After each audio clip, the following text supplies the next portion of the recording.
Melalui mimbar ini khatib tidak lupa menyampaikan wasiat takwa, dalam arti seorang mufassir mengatakan biimtisalil awamiri wa jatinabin nawahi. Takwa itu upaya kuat dari kita untuk berbuat suruhan Allah serta tekad bulat menjauhi dari larangannya.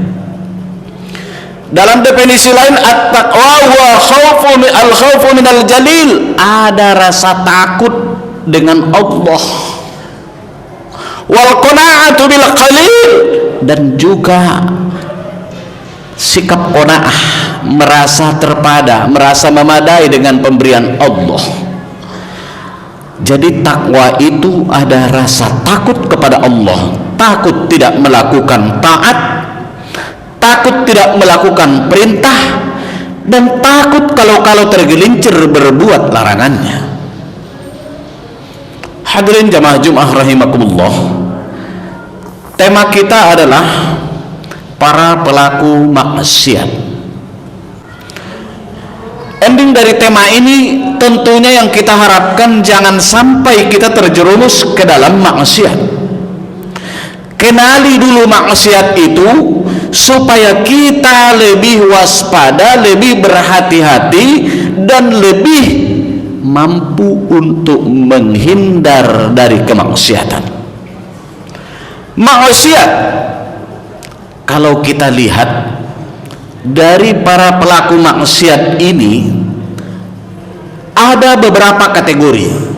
Kategori pertama, ada orang tergolong maksiat karena tidak melakukan perintah Allah.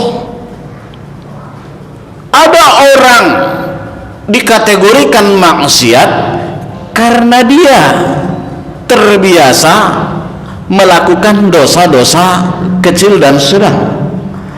Ada orang masuk kategori maksiat karena dia tergolong pelaku dosa besar. Pertama, dari ayat Allah, ya ayyuhalladzina amanu atii'ullaha wa atii'ur rasula wa ulil amri minkum. Hai orang-orang yang beriman, taatlah, patuhlah kepada Allah dan patuhlah kepada Rasul serta para pemimpin kamu. Kata-kata patuh di sini tentunya kita melaksanakan apa-apa yang menjadi perintah Allah dan perintah Rasul. Ketika kita tidak berbuat perintahnya, maka kita bisa masuk dalam kategori maksiat. Jadi kategori pertama, karena orang tidak mengamalkan ketaatan kepada Allah dan Rasul, bahkan kepada para ulil amri, maka kita bisa jatuh kepada kategori maksiat. Namun melihat dari penafsiran wa ulil amri, ini adalah para pemimpin. Pemimpin di sini masih banyak mufassir mengatakan pemimpin yang seperti apa, kategori yang bagaimana. Bahkan kita diperintahkan untuk patuh dan berbakti kepada orang tua. Jangankan hanya sebatas pemimpin, kepada orang tua saja pun tidak boleh kita patuh kalau itu di jalan maksiat. La ta'ata li maksiatil khaliq. Tidak boleh kita taat kalau itu hal yang membuat kita maksiat kepada Sang Pencipta. Andaikan pemimpin, andaikan orang tua, andaikan tokoh masyarakat menyuruh kepada hal yang bersifat kemaksiatan, maka perintah taat tadi tidak berlaku. Atiullah wa atiur rasul wa ulil amri minkum. Taatlah kepada Allah, taat kepada Rasul, dan juga para ulil amri. Siapa ulil amri itu? Para pemangku kebijakan, para pemangku wewenang. Tidak menutup kemungkinan di lingkungan kita ada Pak RW, ada Pak Camat, ada tokoh masyarakat, ada ketua DKM. Maka ketika mereka menganjurkan ke dalam hal kebajikan, maka kita tergolong taat terhadap ulil amri.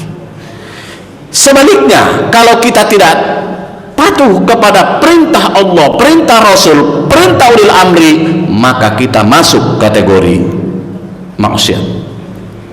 Jadi maksiat kategori pertama karena tergolong orang yang tidak melakukan amal-amal taat.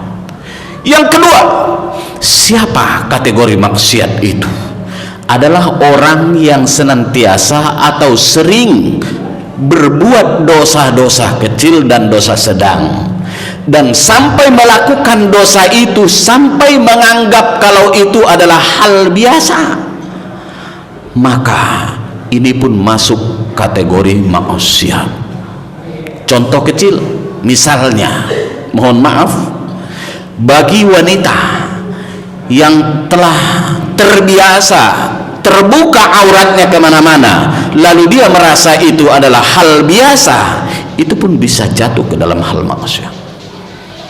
Bagi pria yang mungkin merasa biasa membuka peluang matanya, memuaskan pandangannya terhadap wanita ataupun kaum hawa yang sebenarnya haram untuk kita pandangi, malah justru melepaskan pandangannya dengan secara diturutin, bahkan sampai dituruti hawa nafsu, itu pun akan jatuh ke dalam maksiat. Apalagi kategori ketiga, maksiat yang ketiga adalah pelaku dosa besar. Pelaku dosa besar seperti misalnya dengan melakukan perzinahan, dengan melakukan pembunuhan, dengan melakukan meminum khamar, ataupun yang disebut sekarang kelompok narkoba. Hadirin jamaah Jumat, setelah kita tahu kategori masuk kategori maksiat tadi, ada paling tidak 3 kelompok tadi.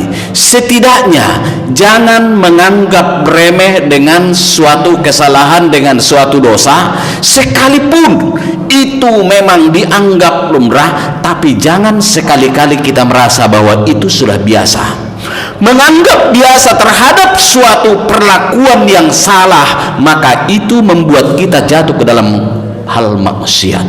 Orang yang terjatuh ke dalam hal maksiat, maka dalam Al-Quran masuk kategori fasik.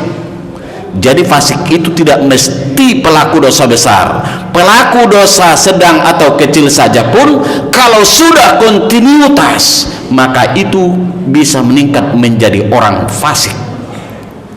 Di dalam perkembangan ilmu kalam, ilmu tauhid, kita tahu bahwa awal mula perkembangan adab, pengelompokan pemahaman di dalam tauhid itu berawal dari memahami orang fasik, orang pendosa besar. Suatu ketika ada ulama besar yang bernama Hasan Basri, beliau sedang membahas bagaimana sebenarnya posisi orang yang pendosa besar. Lalu pada waktu itu ada satu kelompok yang dikatakan kelompok Murji'ah mengatakan, maka kalau dia sudah pernah bersyahadat, maka mereka tetap mukmin. Pendapat satu kelompok yang Murji'ah ini ditentang oleh Khawarij. Kelompok Khawarij mengatakan, oh enggak, para pelaku dosa besar itu adalah sudah kafir. Maka terjadi 2 firqah, Murji'ah dengan Khawarij.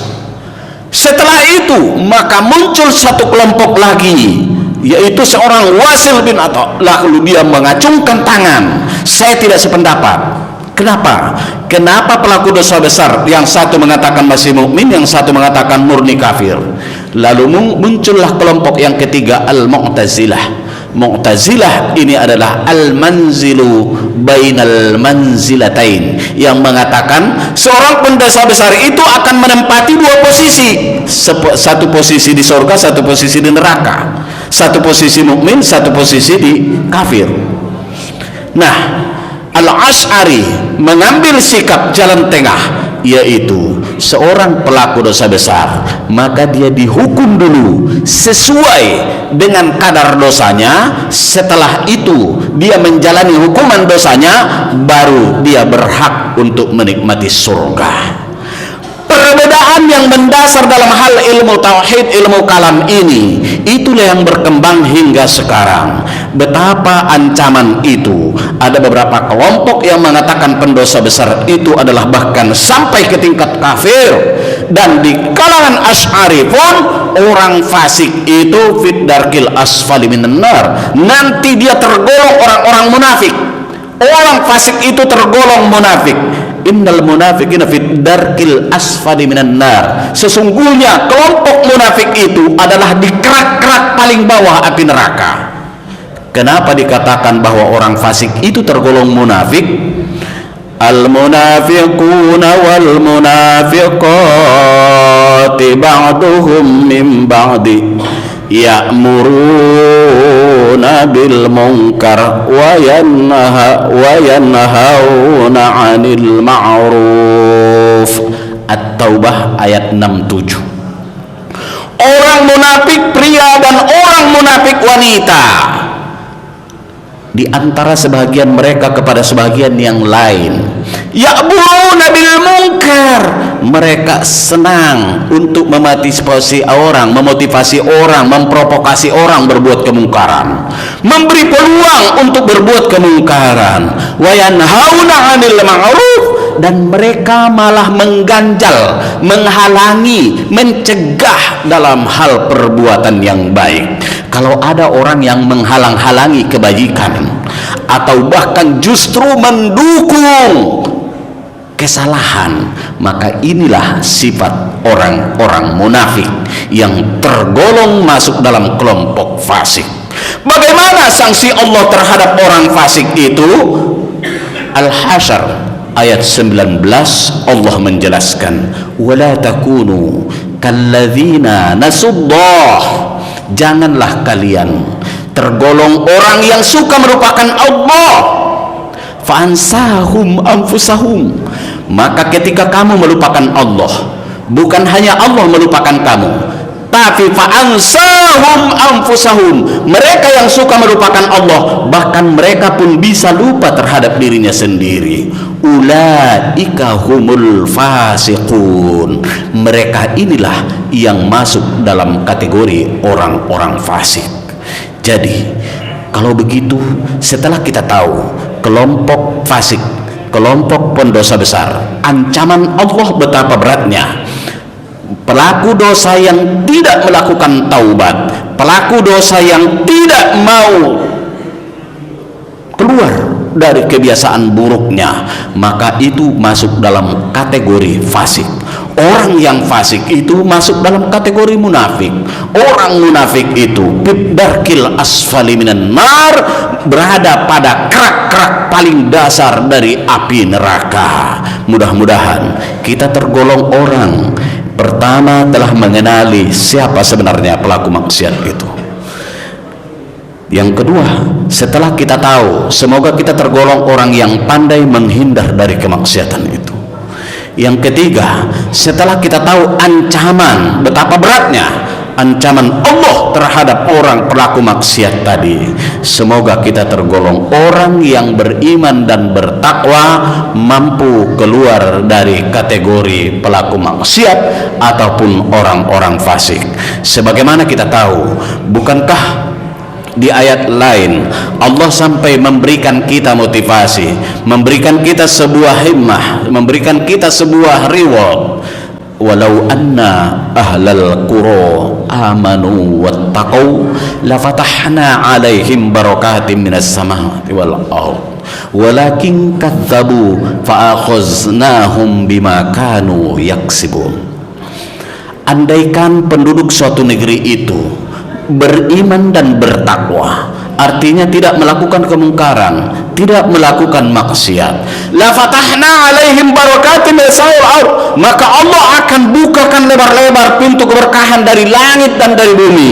Pintu keberkahan dari langit itu bisa berbentuk air hujan membawa rahmat, pintu keberkahan dari langit itu bisa membawa ketenangan keluarga, pintu dari langit itu, rezeki dari langit itu, keberkahan langit itu adalah anak-anak kita tergolong anak-anak yang berbakti kepada orang tua.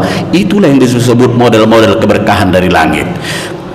Wal ard, dan keberkahan dari bumi. Segala hasil-hasil tumbuhan itu ternyata berdampak baik terhadap kita, membawa gizi yang baik dan juga tidak kekurangan. Ini contoh dari kunci keberkahan dibukakan Allah dari bumi. Walakin kazzabu, tapi sebaliknya kamu mendustakan, tidak mau beriman dan bertakwa, malah kamu melupakan Allah. Itu tadi melupakan Allah, malah kamu adalah berbuat kemungkaran dan tidak mengerjakan amal taat kepada Allah. Fa'akhusnahum bima kanu yaksibun, maka kami ambillah suatu tindakan yang bersifat sanksi sebagai akibat dari perbuatan-perbuatan kamu. Bismillahirrahmanirrahim. Wal asri innal insana lafi khusri illa alladhina amanu wa amilus solihati wa tawasaw bil haqqi wa tawasaw bis sabr. Barakallah li wa lakum fil Qur'anil azim wa nafa'ani wa iyyakum bima fihi minal ayati waz zikril hakim wa taqabbala minni wa minkum tilawatahu wal ghafurur rahim innahu huwas samiul alim.